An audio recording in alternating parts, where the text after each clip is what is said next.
말도 많고 탈도 많았던 한국 프랜차이즈 산업협회가 지난주에 자정 실천안을 발표하면서 국민들에게 쇄신을 약속했습니다. 하지만 가맹점 사업자들은 알맹이가 빠진 쇄신안이라며 반발하고 나섰는데요. 관련해서 법무법인 정향의 유진영 변호사와 짚어보겠습니다. 안녕하십니까? 네, 안녕하세요. 네, 지난 27일이었습니다. 한국 프랜차이즈 산업협회가 쇄신을 약속했는데요. 어떤 내용들이 담겨 있습니까? 네, 프랜차이즈 산업협회에서 쇄신을 약속했는데 가맹점 사업자와의 소통을 강화하고 유통폭리를 근절하며 가맹점 사업자의 권익을 보장하고 건전한 산업으로 발전시키겠다는 등 4개의 핵심 주제와 11개의 추진 과제로 구성되어 있습니다. 네. 이 가운데 가장 중요한 핵심은 유통폭리 근절 및 가맹점 사업자의 권익 보장이라고 할 수 있습니다. 먼저 유통폭리 근절을 위하여 합리적 필수 물품 지정 및 관련 정보 공개 강화 그리고 로열티 제도의 확산을 추진하겠다는 내용이 담겨 있고요.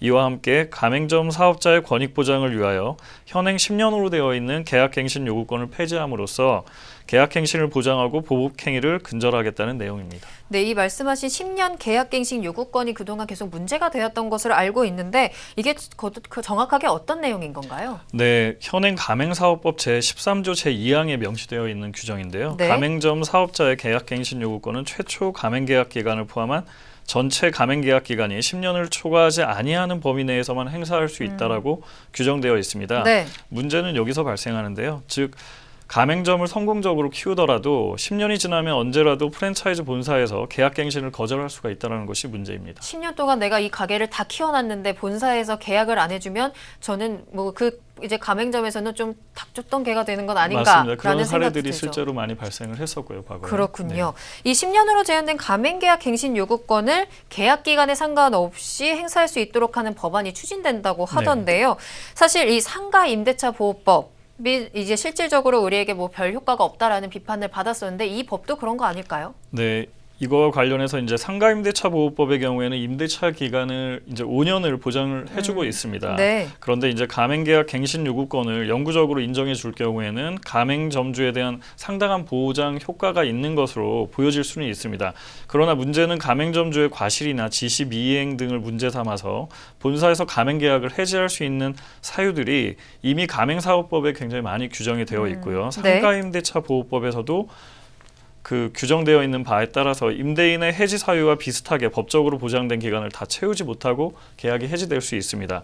그런데 여기서 문제가 계약 기간 보장과 관련된 부분은 계약의 사적 자유 원칙과 관련된 부분이 있기 때문에 상당히 신중하게 접근할 수밖에 없는 부분입니다. 그렇군요. 어쨌든 프랜차이즈 업계가 자진해서 이 쇄신안을 내놨다는 것 자체는 의미가 있다라는 긍정적인 평가도 나오고 있는데요. 반면에 쇄신안에 대한 지적도 굉장히 많이 나오거든요. 왜 그런 겁니까? 네, 가장 큰 문제점은 이제 쇄신안에 담긴 내용을 그들이 지키지 않았을 때 이를 강제할 수단이 없다라는 것입니다. 말 그대로 협회 자정 실천안일 뿐 위반한 경우에 마땅히 제재할 수 있는 처벌 규정 등을 둔 법령이 아니라는 것이 문제입니다.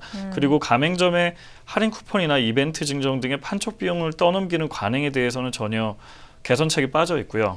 그리고 설립자나 대주주의 사건, 사고 연루 등 오너 리스크의 경우에도 가맹점이 부담하게 되는 손실에 대한 구체적인 지원 대책이 없는 미봉책에 불과하다는 지적이 있습니다. 그렇군요. 좀 중요한 내용들도 빠져 있고 우리가 이렇게 하겠다라고는 했지만 안 한다고 해서 아무도 뭐라 할 수 있는 상황이 아니라는 거군요.